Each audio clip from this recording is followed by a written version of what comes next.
ফিলিস্তিনের অবরুদ্ধ গাজা ভূখণ্ডে হামলার কারণে ইসরায়েলের সঙ্গে কূটনৈতিক সম্পর্ক ছিন্ন করা হবে বলে ঘোষণা দিয়েছেন কলম্বিয়ার প্রেসিডেন্ট গুস্তাভো পেত্রো। স্থানীয় সময় বুধবার তিনি এ ঘোষণা দেন। বার্তা সংস্থা রয়টার্সের প্রতিবেদনে এ তথ্য জানানো হয়। কলম্বিয়ার প্রেসিডেন্ট গুস্তাভো পেত্রো বলেন, গাজায় যে সংকট দেখা দিয়েছে তার সামনে রেখে কোনো দেশের নিষ্ক্রিয় ভূমিকা পালন করতে পারে না। এ সময় তিনি আরো বলেন, এখানে আপনাদের সামনে পরিবর্তনের সরকারের ও এই প্রজাতন্ত্রের প্রেসিডেন্ট হিসেবে আমি ঘোষণা দিচ্ছি যে আগামীকাল আমরা ইসরায়েলের সঙ্গে কূটনৈতিক সম্পর্ক ছিন্ন করব।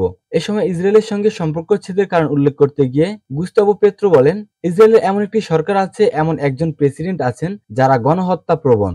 এর আগে অবরুদ্ধ গাজা উপত্যকায় ইসরায়েলের বিরুদ্ধে মানবতা বিরোধী অপরাধ চালানোর অভিযোগ তুলে তেল আবিব থেকে রাষ্ট্রদূত প্রত্যাহার করেন লাতিন আমেরিকার দুই দেশ চিলি ও কলম্বিয়া। সে সময় অগ্রণী ভূমিকা পালন করেন প্রেসিডেন্ট পেত্রো। সে সময় ইসরায়েলে নিযুক্ত কলম্বিয়া রাষ্ট্রদূতকে প্রত্যাহারের ঘোষণা দিয়ে সামাজিক প্ল্যাটফর্ম এক্সে শেয়ার করা এক টুইটে তিনি বলেন, ইসরায়েল যদি ফিলিস্তিনি জনগণের উপর গণহত্যা বন্ধ না করে আমরা সেখানে থাকতে পারবো না। গাজা ইসরায়েলি আগ্রাসন ইস্যুতে দেশটির সঙ্গে প্রথম দেশ হিসেবে কূটনৈতিক সম্পর্ক ছিন্ন করার ঘোষণা দেয় লাতিন আমেরিকার দেশ বলিভিয়া।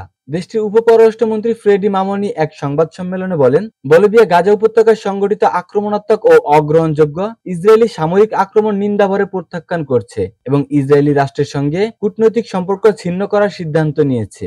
বলিভিয়া, চিলি এবং কলম্বিয়া তিন দেশেই এখন ক্ষমতায় বামপন্থী সরকার। বলিভিয়ার মতো চিলিও ইসরায়েলের উপর হামাসের হামলার কোনো উল্লেখ করেনি। গাজার যুদ্ধের জেরে 2009 সালে ইসরায়েলের সঙ্গে কূটনৈতিক সম্পর্ক ছিন্ন করেছিল বলিভিয়া। এরপর 2020 সালে কূটনৈতিক সম্পর্ক পুনঃপ্রতিষ্ঠিত হয়। দীর্ঘদিন ধরে ইসরায়েলের সমালোচক বলিভিয়ার রাষ্ট্র ক্ষমতায় এখন প্রেসিডেন্ট লুইস আর্সো।